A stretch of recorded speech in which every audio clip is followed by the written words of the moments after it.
The close association of homologous chromosomes allows segments of non-sister chromatids to trade places. This recombination of maternal and paternal genetic material is a key feature of meiosis. After the spindle forms and the nuclear envelope breaks down, microtubules from opposite poles attach to each chromosome of the homologous pair, resulting in a tug-of-war.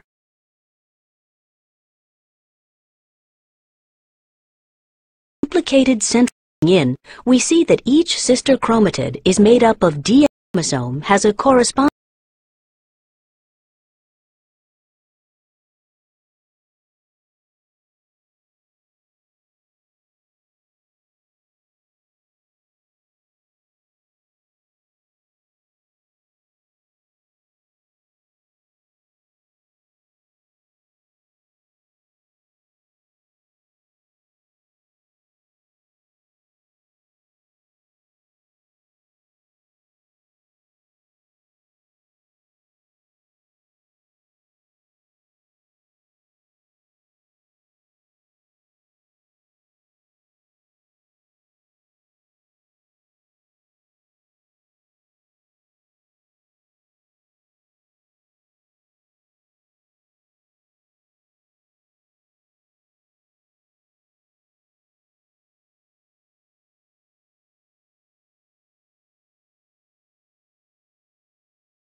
nanti akan ditemui gambar yang seperti ini. Ini adalah pada tahap akhirnya. Nah, seperti ini.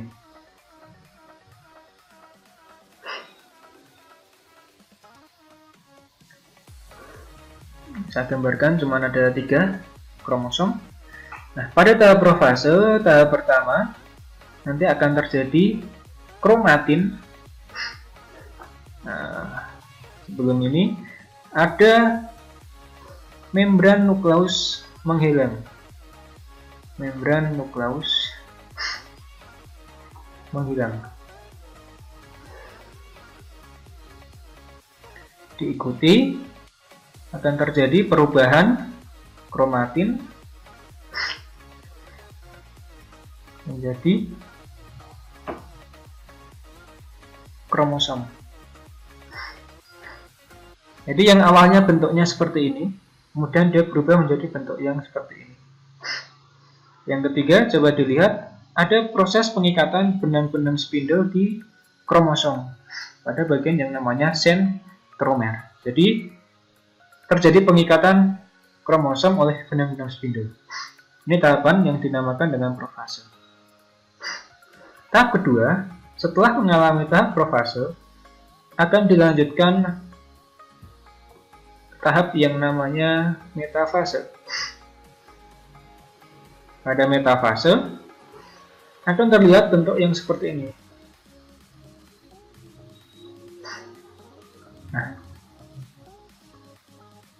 Nah, seperti ini. Jadi kromosom akan berada pada bidang ekuator. Jadi dia sejajar seperti ini. Jadi kalau ada gambar yang seperti ini gambarnya, maka ini tahapan metafase. Setelah metafase, nanti akan dilanjutkan pada tahap yang namanya anafase. Pada tahap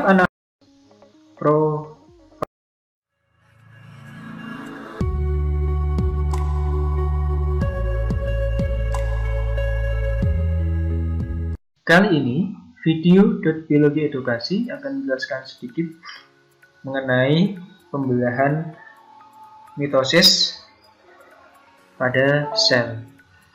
Pembelahan mitosis terjadi pada sel tubuh manusia, bukan pada sel kelamin pada manusia. Sebelum kita membahas mengenai pembelahan mitosis, perlu dipahami dulu konsep dari yang namanya kromatin, kemudian ada kromatid, kromosom, kemudian ada kromatid. Ketiga ini sering muncul kromatin, kromosom, kromatid. Sering sekali muncul pada istilah pada pembelahan mitosis. Kromatin ketika diamati di dalam gambar-gambar pembelahan mitosis, dia akan bentuknya cuma seperti ini. Jadi dia seperti benang, tidak beraturan. Sedangkan kromosom, nanti dia akan ketika digambar, dia bentuknya silang seperti ini. Jadi ketika ada gambar silang seperti ini di dalam pembelahan mitosis, maka ini adalah kromosom. Sedangkan kromatid itu separuhnya. Nah, seperti ini. Jadi ketika melihat gambar ini separuh dari kromosom ini, maka ini yang dinamakan kromatid. Oke, langsung saja. Yang sering muncul di dalam soal pada pembelahan mitosis bagi UN itu adalah gambar-gambar dari pembelahan mitosis. Langsung saja. Pada tahap pertama, sel ini akan mengalami tahap yang namanya profase. Bagaimana bentuk dari gambar selnya? Pada tahap profase, nanti akan ditemui gambar yang seperti ini. Ini adalah pada tahap akhirnya. Nah, seperti ini.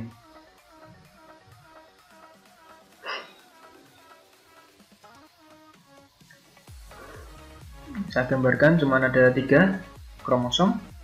Nah, pada tahap profase, tahap pertama, nanti akan terjadi kromatin. Nah, sebelum ini ada membran nukleus menghilang. Membran nukleus menghilang.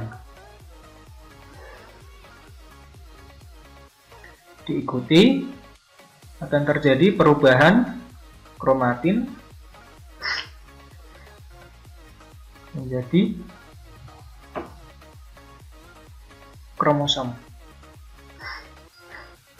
Jadi yang awalnya bentuknya seperti ini, kemudian dia berubah menjadi bentuk yang seperti ini. Yang ketiga, coba dilihat, ada proses pengikatan benang-benang spindle di kromosom pada bagian yang namanya sentromer. Jadi terjadi pengikatan kromosom oleh benang-benang spindle. Ini tahapan yang dinamakan dengan profase. Tahap kedua, setelah mengalami tahap profase, akan dilanjutkan tahap yang namanya metafase.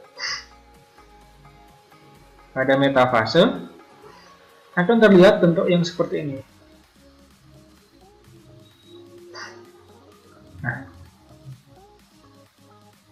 Nah, seperti ini. Jadi kromosom akan berada pada bidang ekuator. Jadi dia sejajar seperti ini. Jadi kalau ada gambar yang seperti ini gambarnya, maka ini tahapan metafase. Setelah metafase, nanti akan dilanjutkan pada tahap yang namanya anafase. Pada tahap anafase, nanti bentuknya akan seperti ini. 2, 3. 1, 2, 3. Nah, seperti ini. Jadi pada tahap ini tidak lagi dinamakan dengan kromosom, tetapi dinamakan dengan kromatid karena hanya separuhnya. Kromatid akan tertarik ke arah kutub yang berlawanan. Ini dinamakan dengan anafase. Tahap terakhir adalah telofase. Pada tahap telofase, nanti bentuknya seperti ini.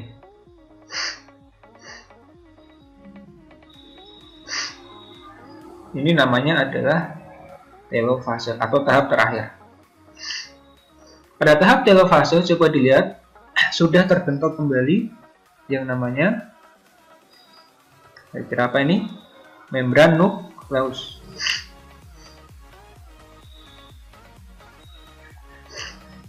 Jadi dia sudah terbentuk lagi membran nukleusnya. Sudah terbungkus. Terus yang di dalam ini apa? Yang di dalam ini bukan lagi dinamakan sebagai kromatid. Lihat di sini bentuknya seperti ini, maka ini dinamakan dengan kromatin. Pada tahap telofase juga terjadi yang namanya sitokinesis. Jadi telofase ini nanti akan terjadi yang namanya sitokinesis. Apa itu sitokinesis? Sitokinesis adalah pelekukan ke dalam.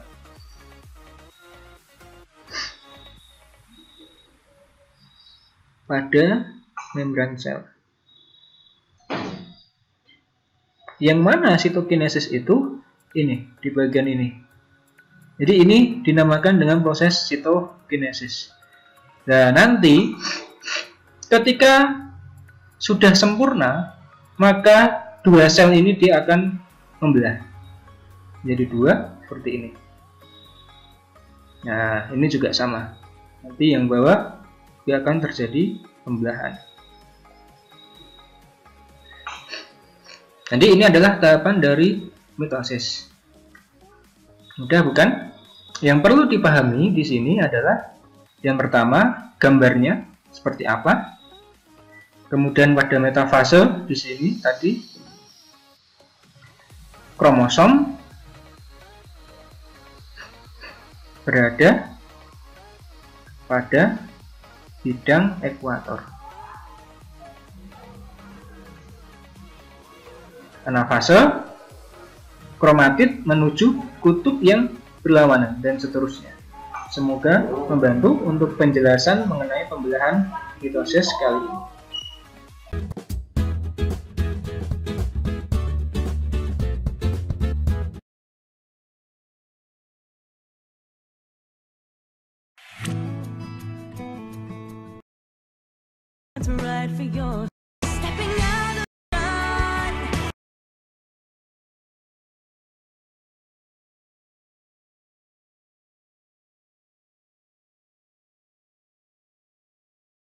Let's begin in the nucleus, where genetic information is stored in chromosomes. Most of a person's cells are diploid, with two sets of chromosomes. One set is from their mother, shown here in red, and the other set is from their father, shown in blue. Each maternal chromosome has a corresponding paternal chromosome. These matched pairs are called homologous chromosomes. During interphase, chromosomes are duplicated. Each chromosome now consists of two identical copies called sister chromatids. Zooming in, we see that each sister chromatid is made up of DNA wound around histone proteins. Each strand coils up into a tight helical fiber. As meiosis begins, a spindle forms and duplicated centrosomes start to migrate toward opposite poles of the cell. Back in the nucleus, the chromosomes are condensing. In meiosis, homologous chromosomes stick together in pairs. The close association of homologous chromosomes allows segments of non-sister chromatids to trade places. This recombination of maternal and paternal genetic material is a key feature of meiosis. After the spindle forms and the nuclear envelope breaks down, microtubules from opposite poles attach to each chromosome of the homologous pair. resulting in a tug-of-war.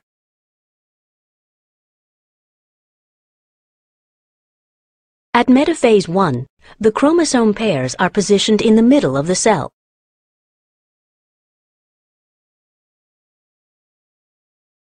The next stage begins when homologous chromosomes separate from each other and move toward opposite poles. Each chromosome still consists of 2 sister chromatids.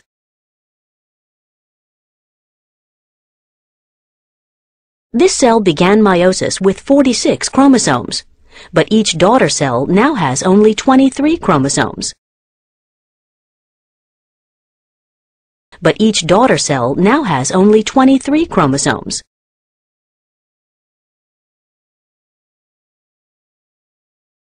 In meiosis II, microtubules from opposite poles attach to the chromosomes, which then move to the center of the cell. Next, the sister chromatids separate, becoming full-fledged chromosomes that move to opposite poles. Nuclear envelopes reform, and each daughter cell divides into 2 cells. We started with a single diploid cell, and now that meiosis is complete, we have 4 haploid cells, cells with a single set of chromosomes. These haploid cells mature into gametes.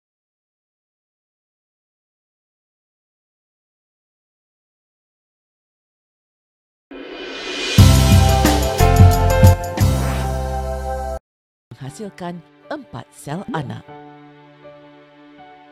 Setiap anak sel yang terbentuk mempunyai bilangan kromosom yang separuh daripada sel induknya. Dalam haiwan dan manusia, proses meiosis berlaku dalam testis dan ovary. Testis menghasilkan sperma dan ovary pula menghasilkan ovum melalui meiosis. Sperma dan ovum yang belum disenyawakan mempunyai bilangan.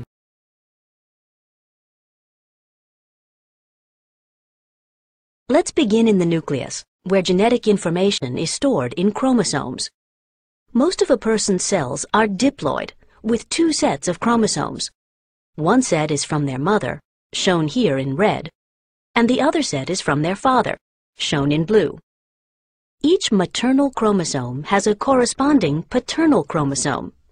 These matched pairs are called homologous chromosomes. During interphase, chromosomes are duplicated. Each chromosome now consists of 2 identical copies called sister chromatids. Zooming in, we see that each sister chromatid is made up of DNA wound around histone proteins. Each strand coils up into a tight helical fiber. As meiosis begins, a spindle forms and duplicated centrosomes start to migrate toward opposite poles of the cell.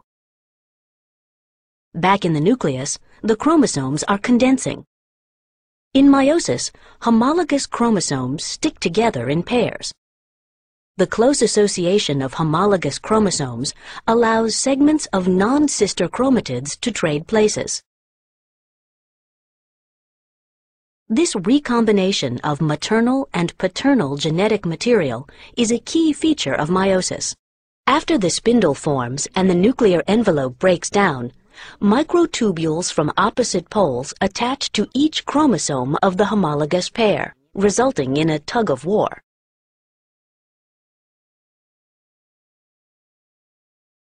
At metaphase 1, the chromosome pairs are positioned in the middle of the cell.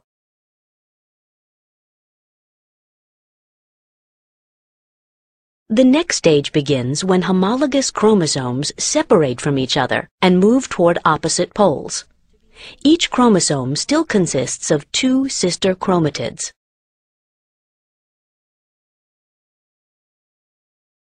This cell began meiosis with 46 chromosomes, but each daughter cell now has only 23 chromosomes.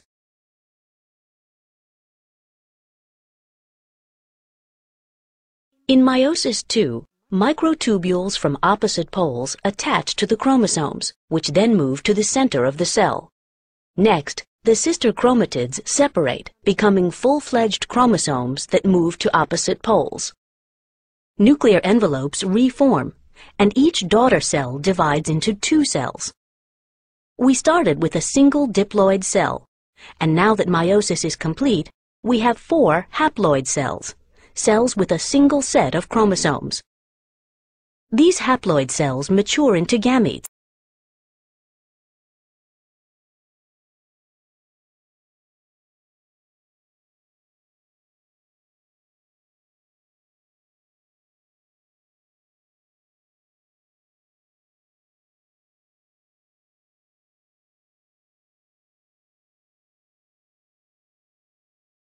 Have you ever wondered why children do not look exactly like their parents, or why some siblings look so different from each other? The answer lies in the process of meiosis, which generates the gametes for reproduction. Meiosis is the process by which haploid cells are produced from a diploid cell. For this to occur, the chromosomes must be correctly sorted and distributed in a manner to create genetically unique cells with half the number of chromosomes as the original cell. Meiosis occurs in special cells called germ cells within the gonads of males and females. For the successful reduction in the number of chromosomes to occur in the new haploid daughter cells, 2 rounds of divisions are necessary. These divisions are termed meiosis I and meiosis II. Although the processes of mitosis and meiosis look similar, there are a few major differences. One obvious difference is that mitosis results in 2 diploid daughter cells, and meiosis results in 4 haploid cells. As in mitosis, meiosis begins after a cell has successfully completed the G1, S, and G2 stages of interphase.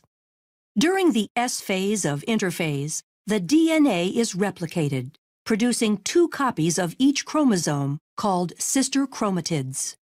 The paired centrioles in the cytoplasm duplicate and begin extending microtubules that will form the meiotic spindle.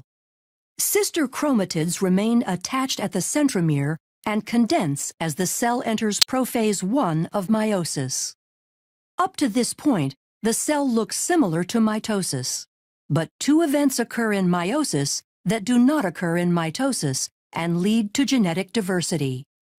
The first event occurs during prophase I, when homologous pairs of sister chromatids lie side by side in a process called synapsis, forming a tetrad or bivalent.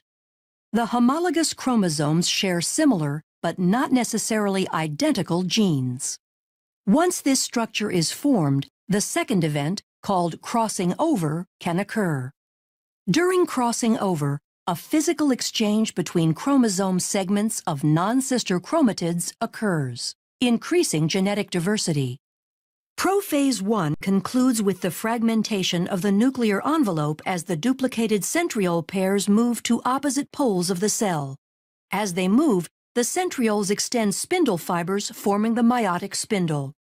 In prometaphase I, with the paired centrioles in place, the meiotic spindle is fully formed. The sister chromatids attach to the spindle fibers by their kinetochores. Here, another key difference between mitosis and meiosis occurs. Because of synapsis and crossing over in meiosis, homologous chromosomes remain aligned, so that a pair of sister chromatids is attached to only one pole by the kinetochore microtubules. In mitosis, each sister chromatid is attached to a spindle fiber. The fibers originate from opposite poles. During metaphase I, bivalents randomly align along the metaphase plate. Due to independent assortment, this alignment is random and adds to genetic diversity.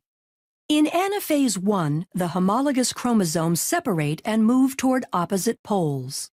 Meiosis I ends with telophase I, when the chromosomes decondense and the nuclear envelope reforms. Cytokinesis separates the cytoplasmic material, and the 2 daughter cells are separated by a cleavage furrow. Since the final product of meiosis I is 2 haploid cells, meiosis II begins without the chromosomes going through another round of DNA replication. Centrioles again duplicate and begin moving to opposite poles of each cell. In prophase II, the sister chromatids condense while the spindle starts to form as the nuclear envelope disappears. In prometaphase 2, the sister chromatids attach to the spindle by kinetochore microtubules, with sister chromatids attached to opposite poles. The spindle aligns the sister chromatids along the metaphase plate during metaphase 2. During anaphase 2, sister chromatids separate and individual chromosomes move toward the poles. The entire process ends with telophase 2, as the chromosomes decondense and the nuclear envelope reforms. Cytokinesis occurs and cleavage furrows separate the two daughter cells into 4 haploid daughter cells. The haploid daughter cells will specialize into gametes, either sperm or egg. These fuse in fertilization to form a zygote, which will grow into a child. The child receives half its chromosomes from its mother and half from its father. Because men and women produce millions of gametes and the selection of gametes in fertilization is random, this contributes to genetic diversity. This explains why a child isn't identical to either parent. But why aren't siblings identical? The diversity comes from several sources. In prophase 1, non-sister chromatids can exchange DNA through crossing over, increasing the genetic diversity of individual chromatids. In addition to crossing over, in metaphase 1, the pairs of homologous chromosomes align independently along the metaphase plate and sort independently into the daughter cells. This process, called independent assortment, produces 4 genetically distinct haploid gametes. As the total number of chromosomes increases in an organism, the number of genetically distinct gametes increases by 2 to the nth power. This means an organism with n equals 3 can produce 8 unique gametes. For humans where n equals 23, there are 2 to the 23rd power unique gametes formed, or over 1 million different possible combinations. The combination of independent assortment, crossing over, and the random pairing of gametes during sexual reproduction increases genetic diversity and explains why a child will not look exactly like his or her parents or siblings.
Jadi sekarang, mari kita tinggalkan penjelasan secara umum di balik mitosis dan meiosis.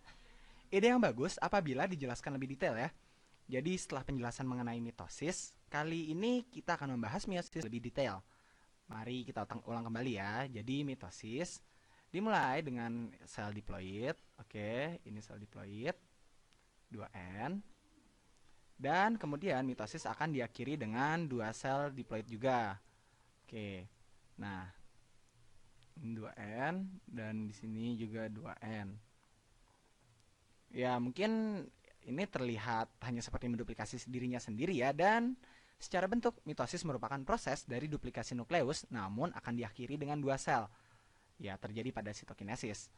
Ya, inilah mitosis. Dalam video sebelumnya terdapat fase dari mitosis, yaitu adalah profase, metafase, anafase, dan telofase. Oke.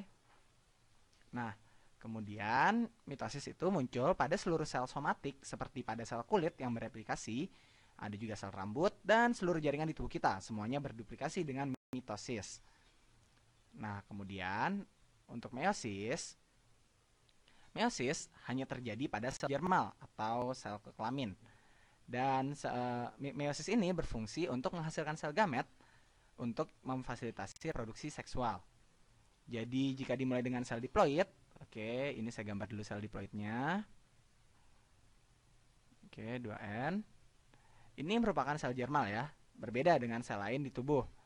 Oke, ini adalah sel germal. Untuk memproduksi germ cell ini atau sel germal ini dapat menggunakan mitosis. Namun saat kita membicarakan bagaimana sel gamet terbentuk, sebenarnya pembentukan terjadi melewati 2 tahap. Ya, kedua tahap tersebut merupakan gabungan yang disebut sebagai meiosis.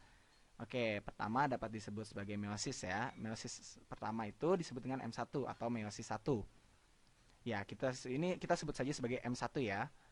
Ya, kita tidak membicarakan mengenai suplai uang. Tahap pertama dari meiosis, sel diploid terbagi menjadi 2 sel haploid.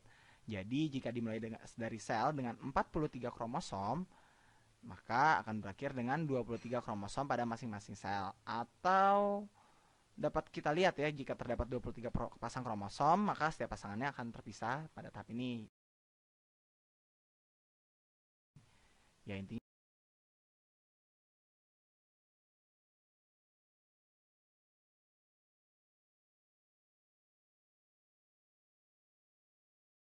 sih dia akan membelah 2 sel menjadi sama rata. Kemudian setelah meiosis 1 akan ada meiosis 2 atau M2 ini. Cara pemisahannya hampir sama seperti pada mekanisme yang terjadi pada mitosis. Oke, jadi kita lihat ya. Oke, kita menuju fase kedua. Sebenarnya profase, metafase, dan anafase juga terjadi pada meiosis ini. Jadi saya akan menggambarkan produk akhirnya. Oke, produk akhir dan akan menghasilkan 4 sel. Oke, ini 1, 2, 3, dan 4. Oke, 4 sel. Nah, 4 sel ini masing-masing dari mereka adalah haploid. Jadi, masing-masing ini adalah haploid, N, dan ini N lagi, dan ini juga isinya N. Nah, jadi dari kita membagi, karena ya kita membagi masing-masing jadi setengahnya ya. Dimulai dengan N dan berakhir dengan 2 kromosom. Oke, masing-masing N ya. Jadi ini sangat mirip sekali dengan jumlah kromosomnya juga sama. Oke. Mari kita lanjut menuju detail bagaimana semua ini dapat terjadi. Oke. Jadi, seluruh sel menghabiskan sebagian waktu dari mereka pada tahap interfase. Interfase